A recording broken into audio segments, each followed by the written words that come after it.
I took the caretaker job at Gablewood Cemetery for the silence, but what I found was a ledger filled with impossible rules and punishments that were terrifyingly personal.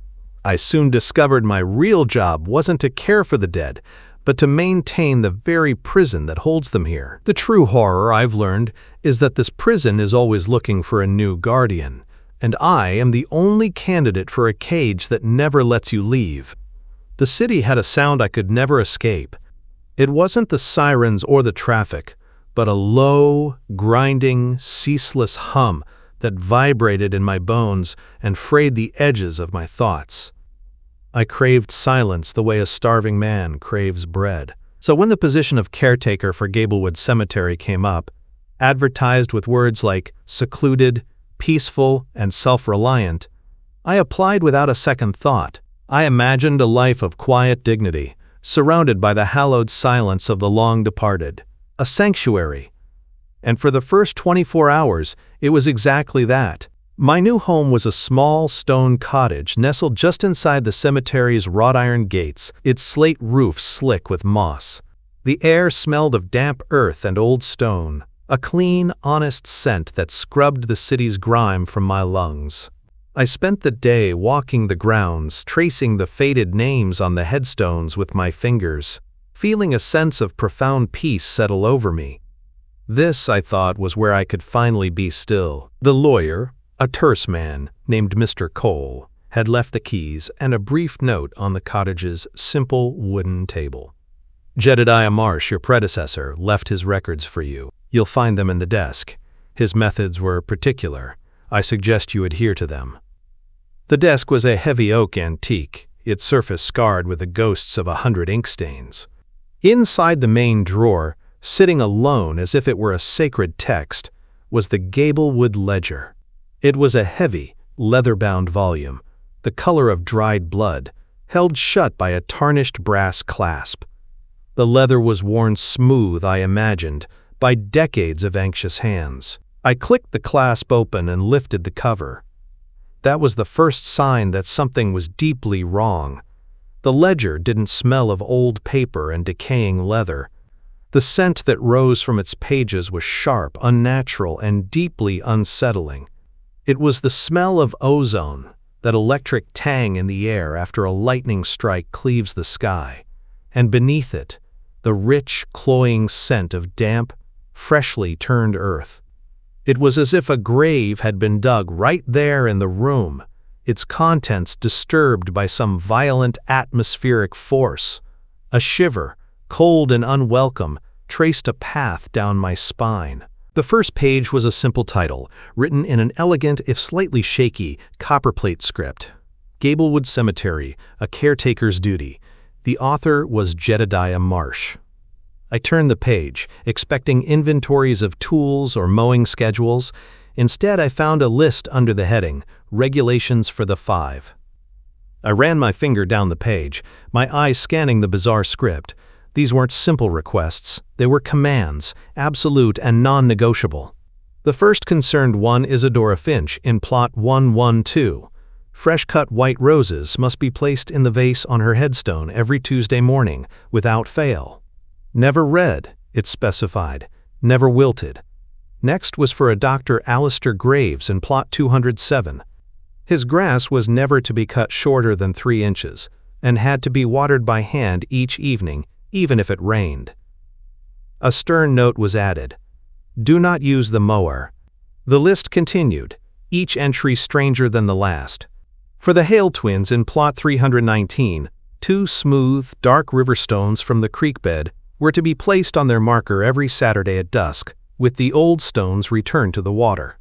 A grave marked only as Lenore, in plot 350, had a brass cup that was to be filled with fresh rainwater only. Never tap water, it warned, never well water.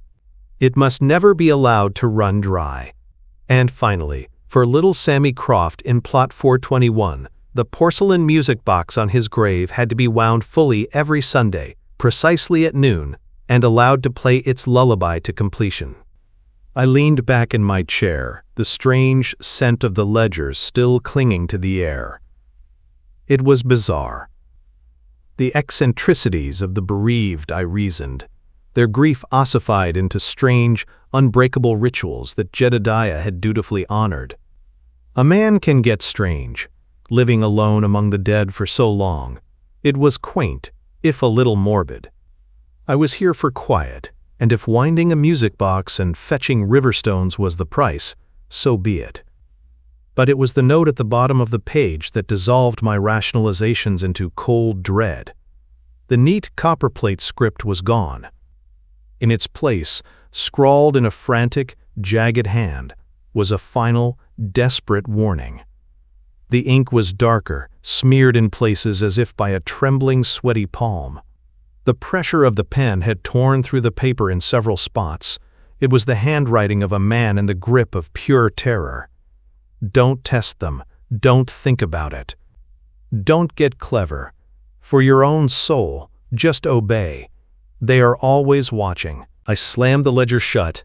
The sound was a sharp crack in the profound silence of the cottage, and my heart hammered against my ribs in response. I looked out the window, past the neatly trimmed lawn of my small yard, to the sea of stone beyond. The setting sun cast long, distorted shadows that stretched from the graves like grasping fingers. The peace I had so desperately craved felt suddenly fragile, a thin veneer over something ancient and predatory. The headstones no longer looked like markers of rest. They looked like sentinels, standing silent watch. And I had the unnerving, gut-wrenching feeling that I wasn't just their caretaker, I was their keeper. And somehow, I was their subject. For a week, I was the perfect caretaker. I treated Jedediah's ledger not as a warning but as a manual for a peculiar machine. I fetched riverstones that felt unnervingly cold in my pocket. I carefully wound Sammy's music box until the spring was taut, and I used a rain barrel to fill Lenore's brass cup. I found a patch of wild white roses near the eastern wall and dutifully placed a fresh bouquet on Isadora Finch's grave first thing Tuesday morning. I was playing the part, convincing myself it was all just harmless ritual, the lingering echo of old griefs. The peace I'd come for seemed to hold, albeit with a strange new texture, like a silence that was listening. My first mistake was a simple one, born of complacency. The following week was unseasonably warm, and the back acres of Gablewood demanded my attention. I spent a long Tuesday wrestling with an old, stubborn mower, my mind occupied with engine grease and overgrown thistle. It wasn't until I was washing my hands for dinner that I remembered. Isadora's roses. They had slipped my mind completely. A wave of irritation washed over me, followed by a prickle of something else, something I didn't want to name. They are always watching. The scrawled words from the ledger surfaced in my mind. I dismissed them. It was just an oversight. I'd replace them first thing in the morning. No harm done. The next day I clipped a fresh bunch of white roses and walked the familiar path to plot 112. From a distance, everything looked normal. But as I drew closer, I saw that the grass around Isadora's headstone was a shade of green so vibrant it looked artificial. It was the color of new spring leaves, but lush and thick in a way that seemed impossible for this time of year. I knelt, reaching out to clear the old, brown vase. The moment my fingers brushed the turf, I recoiled. It wasn't just grass. It felt warm, impossibly so, and slick to the touch, with the yielding texture of living tissue. A deep revulsion churned in my stomach. I forced myself to look closer. The blades of grass were weeping a clear, odorless fluid that beaded on their tips like dew, but this was no morning condensation. Hesitantly, I pressed my palm flat against the strange lawn. The warmth pulsed against my skin, a slow, faint rhythm like a sluggish heartbeat. When I pulled my hand away, a thin film of the clear liquid coated my skin. It didn't feel wet, but oily and wrong. I spent the rest of the day trying to scrub it off, but a faint, sickly green stain remained on my palm, a ghostly handprint that wouldn't fade, a quiet testament to my failure.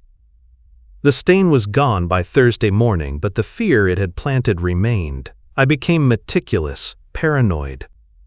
That afternoon I was tending to the graves in the second plot. using a string trimmer to neaten the edges around the headstones. I was being careful, I swear I was, but my attention lapsed for a single second at Dr. Graves's plot. The trimmer dipped, and the high-pitched whine bit too deep, shearing a patch of grass right down to the soil. It was no bigger than my hand, but it was well below the 3 inches the ledger demanded. My blood ran cold. I stood there, staring at the small, scalped patch of earth, the trimmer limp in my hand. "It's just grass," I whispered to the silent stones, but the words felt hollow and foolish. That night, for the first time, I locked the cottage door. I sat in the dark, my gaze fixed on the cemetery beyond my window. Every creak of the old house was a footstep. Every rustle of leaves was a whisper. Sleep, when it finally came, was thin and troubled. I awoke to a world washed in morning dew. I pushed open the door, needing the crisp air to clear my head, and my eyes fell upon the bottom step of my porch. There, pressed into the damp, dark wood and the soft earth beside it, were 2 deep impressions. They were not human. They were long and narrow, with 3 deep, gouged marks at the end of each one, as if made by something with heavy, dragging claws. My breath hitched. I followed them with my eyes, a terrifying path laid bare in the glistening dew. The tracks led away from my porch, a clear and deliberate trail across the lawn. They didn't meander. They didn't wander off toward the gate or the woods. I took a hesitant step, and then another, my heart hammering a frantic rhythm against my ribs as I traced their path backward. They cut straight across the grounds, past rows of sleeping headstones, directly to one specific plot. Plot 207. The tracks ended at the base of Dr. Alistair Graves's headstone, right beside the small, shorn patch of grass I had cut the day before. The implication slammed into me with the force of a physical blow. Something had emerged from that grave. It had crossed the entire cemetery in the dead of night, and it had stood on the very porch of my cottage, just feet from where I slept, watching me. The peace I had come to Gablewood to find was a phantom. I was not in a sanctuary. I was in a cage, and I had just learned the keepers were patient, silent, and very, very close. The image of those clawed tracks leading from Dr. Graves's plot to my porch was burned into my mind. It played on a loop, a silent film of absolute terror. The rest of the day was a blur of feigned activity. I swept paths that were already clean and polished tools that didn't need it, my every action a desperate attempt to pretend my world hadn't just tilted on its axis, but my eyes kept straying to the bottom step of the cottage, to the place where it had stood. The quiet I had sought was gone, replaced by a dense, watchful silence that felt heavier than any noise. By evening, the pretense shattered. I couldn't endure it. There was one person who had to know something, one link to the rational world I was so rapidly losing my grip on. Mr. Cole. The lawyer. His voice on the phone had been clipped and businesslike, the voice of a man who dealt in facts and figures, not in phantom groundskeepers and sentient grass. I found his number on the original job letter and dialed, the cold plastic of the receiver slick in my sweating hand. My heart hammered against my ribs, a frantic drumbeat in the otherwise silent cottage. It rang 3 times before he picked up. "Cole," he answered, his voice as terse as I remembered. "Mr. Cole, it's Elias Thorne, the new caretaker at Gablewood." A pause. The silence on the other end of the line wasn't empty. It was heavy, weighted. When he spoke again, his tone had changed. The businesslike crispness was gone, replaced by something brittle and strained. "Is there a problem with your duties, Mr. Thorne?" "A problem?" "Yes, you could say that," I said, my voice rising with a tremor I couldn't control. "I just want to know what's going on here. The rules in the ledger, they're not just suggestions, are they? I made a couple of small mistakes and—" "You made mistakes," he cut in, his voice dropping to a harsh, urgent whisper. The sound was so sharp with alarm it made the hairs on my arms stand up. "Minor ones," I stammered. "I forgot the roses and I cut the grass a little too short on one of the plots." But things happened. Unnatural things. I need you to tell me what I'm dealing with." The sound that came back was almost a hiss, a current of pure, undiluted fear. "Mr. Thorne, you listen to me. There are contracts older than this town, and you do not want to be in breach of them. You have no idea what you are asking. Forget your questions. Forget getting clever. Do your job, that is all." "But what about Jedediah? What happened to him?" "Jedediah Marsh fulfilled his contract," Cole snapped, his voice cracking under the strain. "That's all you need to know." Before I could say another word, there was a sharp click, and the line went dead.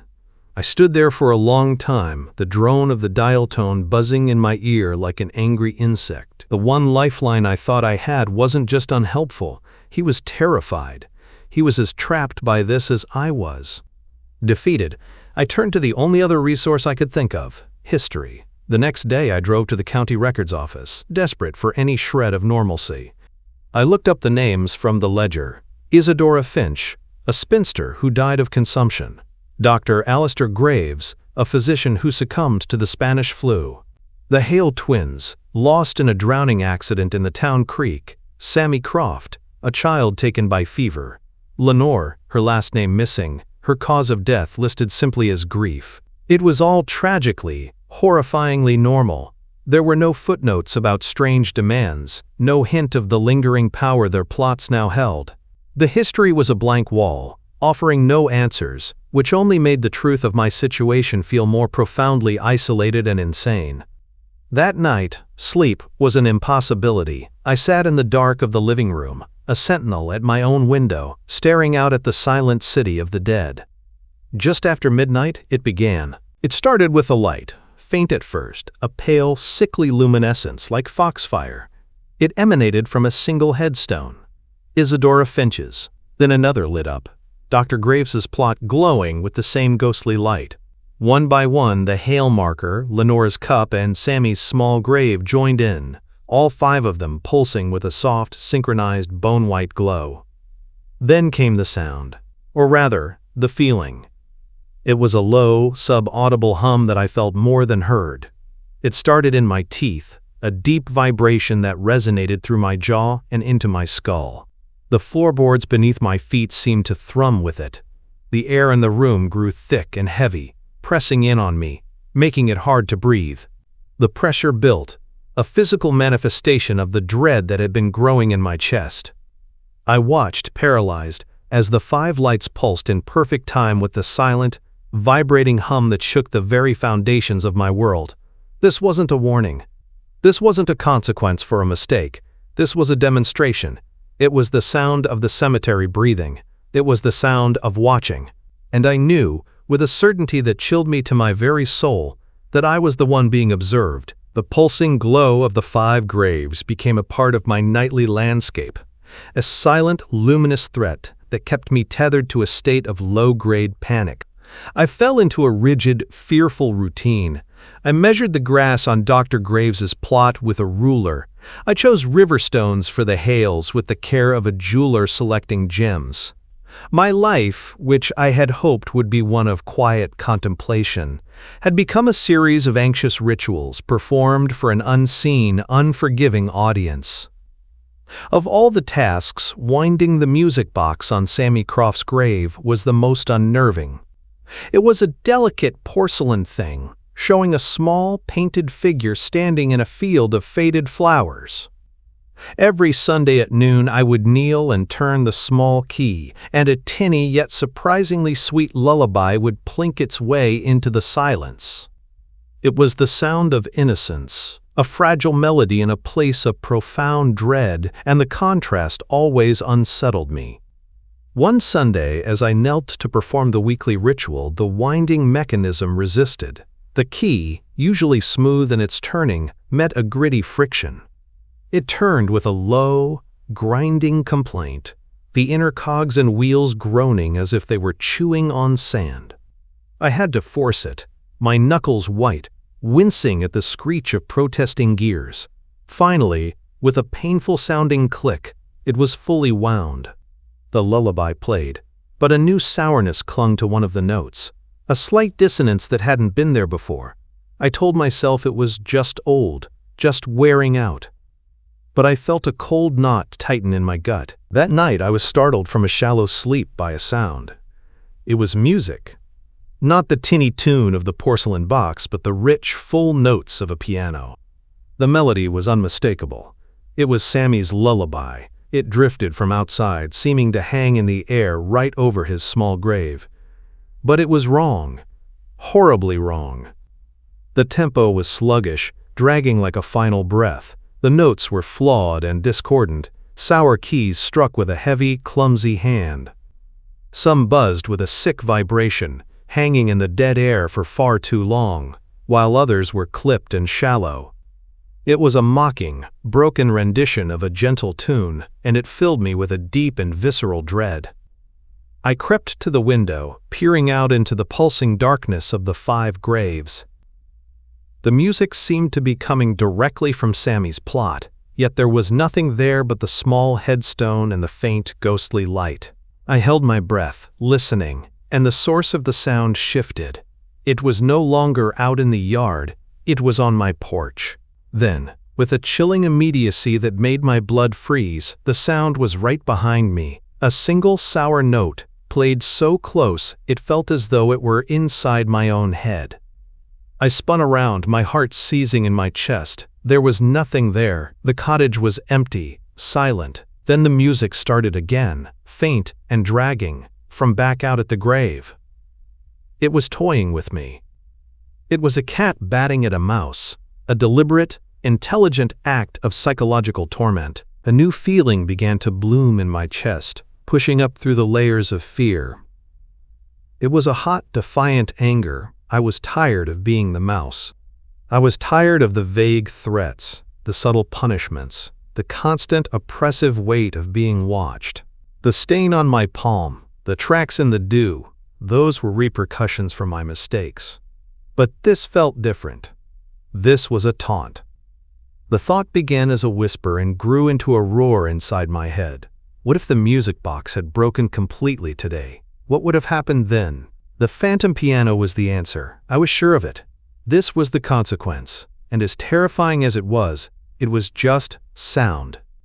My fear was still a living thing inside me, but it was now tangled with a morbid, desperate curiosity. I had to know. I had to understand the rules of this prison.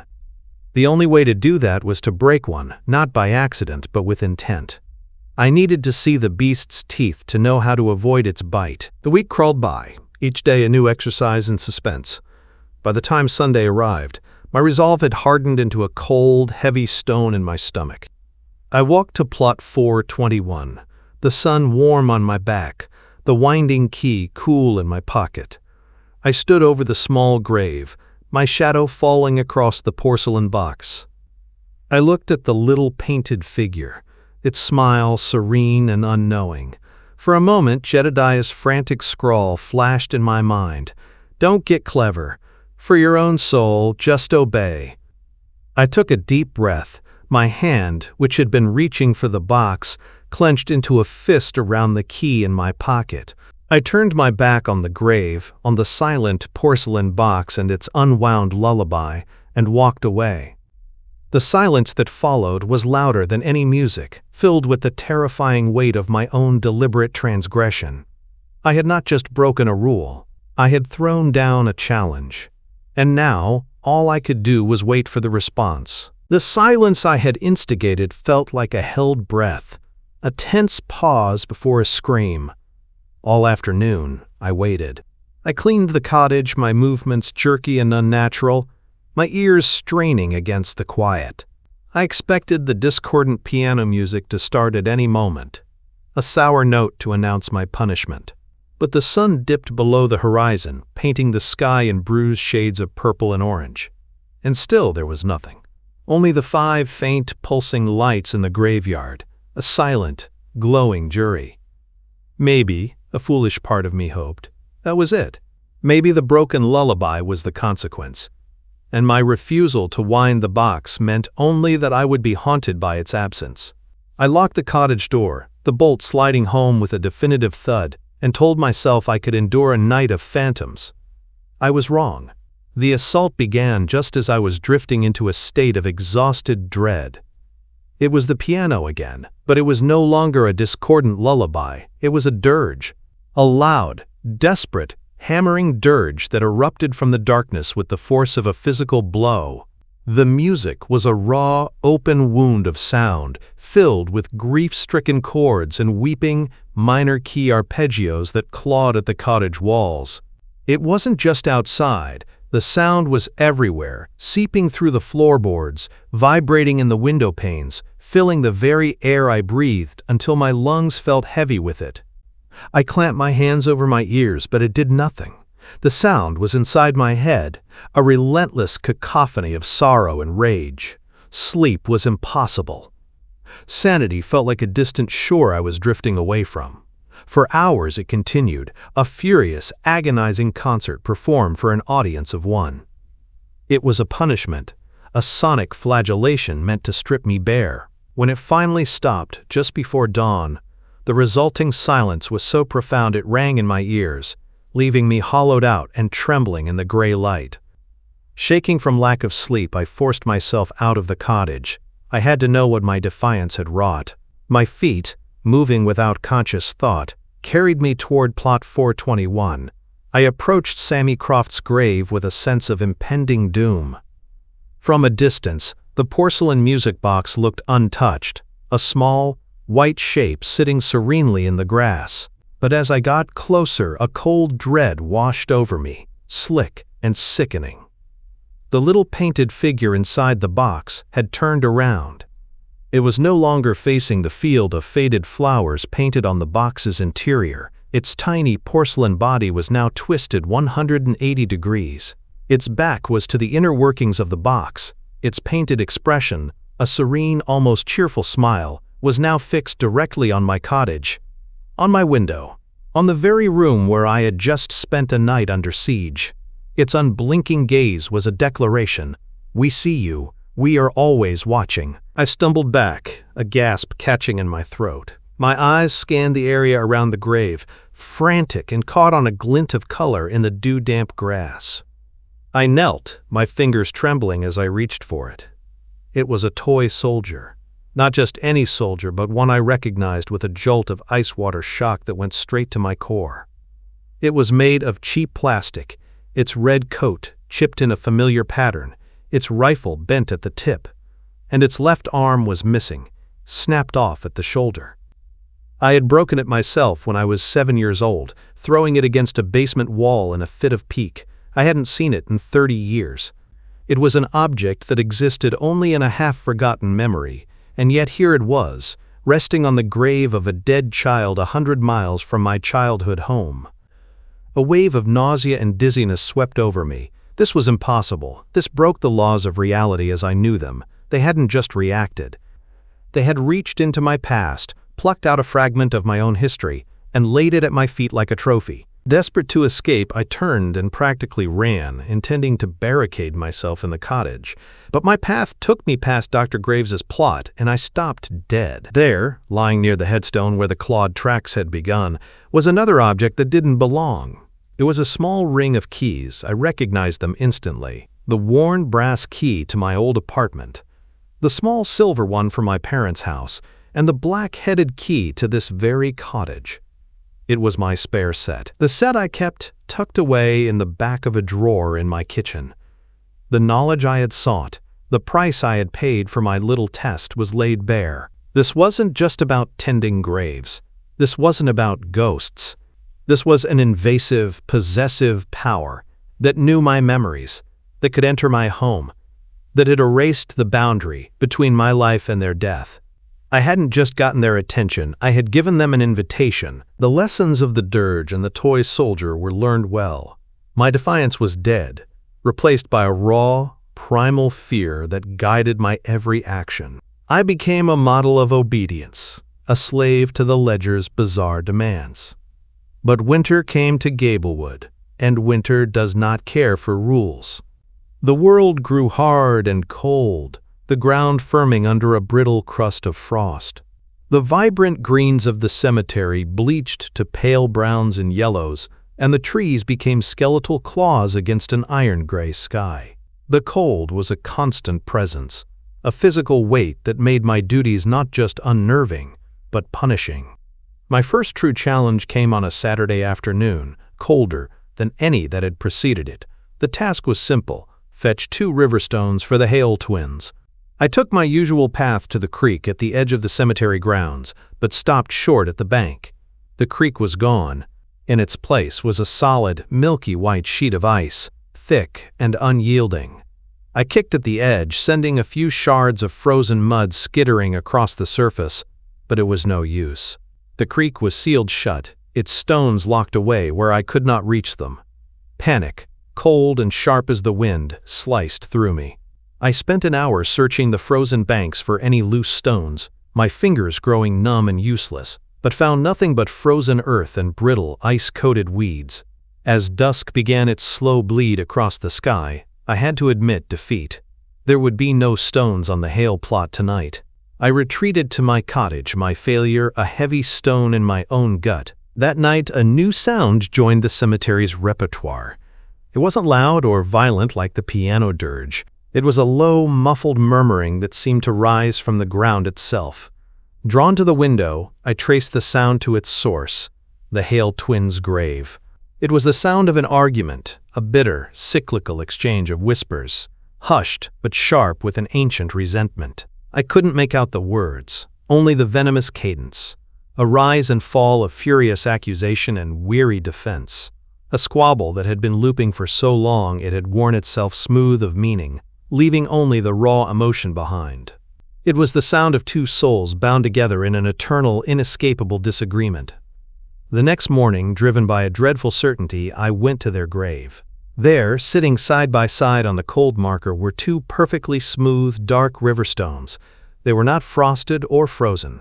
They were damp, slick with a moisture that seemed to weep from their very core, and when I hesitantly touched one, it was as cold as the bottom of a deep well. They were like 2 tears, grief given form and weight. They had fulfilled the rule themselves, and in doing so had revealed a glimpse of their own private hell. A week later, the winter struck me down. It started as a shiver and bloomed into a raging flu that left me shivering and sweating in my bed, lost in a fever haze. The world became a small, blurry thing confined to the 4 walls of my bedroom. My duties, the ledger, the 5 graves, they were distant concepts, drowned out by the pounding in my head and the ache in my bones. For 2 days I was barely conscious. On the 3rd day, the fever broke slightly, leaving me weak but lucid. And with lucidity came a jolt of pure terror. Lenore. Her brass cup. The rain barrel outside had long since frozen over. I hadn't been outside. The cup had to be empty. The thought of what consequence this failure might bring was enough to force me from my bed. My legs trembled as I pulled on a heavy coat and stumbled out into the frigid air. The world was blindingly white, covered in a fresh layer of snow. I shuffled through the pristine blanket, each step an agony, my breath pluming in front of me. I saw the cup from 20 feet away, its familiar golden-hued form a stark shape against the snow. It wasn't empty, it was full to the brim. Relieved, yet deeply unnerved, I drew closer. A thin, wispy curl of vapor was rising from the surface of the water. The water was hot. I stood there, staring, my fever-addled mind struggling to comprehend. It was well below freezing, and yet here was a small cup of steaming water, sitting on a grave in the middle of a snow-covered cemetery. It was another act of impossible help. As I watched, paralyzed, the delicate wisp of steam coalesced. For a single, horrifying second, it twisted and thickened, taking on the distinct shape of a human mouth, wide open in a silent, agonized scream. Then, as quickly as it had formed, it dissolved into nothing, leaving only the cold air and the impossible, steaming cup. I finally understood. My defiance had earned me punishment. My weakness, my human frailty had earned me their help. But their help was not a kindness. It was a violation. It was a glimpse into their own torment, a bitter argument, a boiling rage. They weren't just haunting this place. They were a part of its very fabric, and they were stitching me into it with them. The winter's fragile truce, born of my fearful obedience, was shattered on a bleak Sunday afternoon. The air was heavy with the promise of more snow as I made my way to Sammy Croft's plot. The small porcelain music box sat on the grave, looking pristine and innocent against the gray, frozen ground. My hands, stiff with cold, fumbled with the small winding handle. As I prepared to perform the weekly ritual, I opened the lid, and my heart stopped. There were two figures inside. Standing beside the original painted boy was a new one. It was smaller, crudely formed and featureless, like a doll shaped from pale clay by an unsteady hand. It had no smile, no painted clothes, no life. It was just a blank, human-esque shape, an intrusive presence in the once solitary pastoral scene. It was an effigy, and I had the sickening feeling that it was an effigy of me. I slammed the lid shut, a cry catching in my throat. As if the closing of the box were a cue, the world erupted. It was not just the piano's dirge this time, it was a monstrous concert erupting from all 5 graves at once. The furious grieving chords from Sammy's plot were joined by the low, bitter murmur of the Hale twins' argument, now amplified to a venomous roar. From Lenore's grave came the sound of boiling water and a high, keening wail of rage, while a dry, rasping sound, like dirt and gravel being scraped over bone, emanated from Dr. Graves's plot. The air vibrated with the cacophony, a symphony of torment that was designed to break me. Then, through the chaos, a new sound began to coalesce. A voice. No, voices. A disembodied chorus, woven from all the terrible sounds, began to call my name. Elias. It was a whisper of rustling dead leaves from Isadora's plot. Elias. It was a choking, guttural rasp from the doctor's disturbed earth. Elias. The single word spoken by a legion rose from all 5 graves, a summons that was not a request but an inexorable command. It seeped into the cottage, into my mind, a pressure building behind my eyes. I knew with a chilling certainty that I could not hide. The door would not hold them. The walls would not protect me. This was the moment of confrontation. I had to go outside. My feet carried me across the threshold into the heart of the storm. The sounds intensified, swirling around me as I stepped onto the frozen lawn. The 5 graves glowed with a feverish, unnatural light, brighter than ever before, carving a stage out of the encroaching dusk. And within that light, they stood. They were not ghosts. They were something far worse. They were beings twisted into grotesque parodies by the very nature of their eternal duty. Isadora Finch was still beautiful, but her form was pierced through with spectral thorns, long, dark needles that grew from her very essence, weeping a sluggish black sap. Dr. Graves stood with his hands held out, not in greeting, but in a gesture of helpless horror as they trembled with a palsy so violent they were a continuous blur. At the Hale plot, the twin figures pulled away from each other, their wrists bound by a single, shimmering fetter of solidified shadow, a chain forged from their mutual resentment. But it was Sammy who broke what was left of my courage. He stood there, a small, childlike shape in the pulsing light. But where his eyes should have been, there were only 2 dark, empty voids, holes in the fabric of reality that seemed to drink the light around them, pulling it into a bottomless depth. I was paralyzed, a specimen pinned for observation. Then they spoke, their individual voices weaving together into one horrific chorus, a sound of weeping water and cracking bone, of dry whispers and grating earth. "The boundary will have its guardians, Elias," the chorus said, the sound scraping the inside of my skull. "It always needs new anchors. Our service holds the walls. Our pain seals the cracks." They gestured, a synchronized movement of a thorn-pierced hand, a trembling finger, a shackled wrist, and a small arm that ended in a void. "The rituals you perform are not for us," the chorus rasped. "They are for the boundary. They strengthen the anchor. They feed the cage." The truth fell upon me, cold and heavy as a burial shroud. My job wasn't to care for the dead, it was to maintain the prison of their damnation. The ledger chooses the caretaker, the voices continued, leaving no room for argument or hope. And in time, the boundary always chooses a new guardian to replace one who weakens. They didn't offer me a choice. They delivered an ultimatum, a statement of fact as cold and unchangeable as the gravestones at my feet.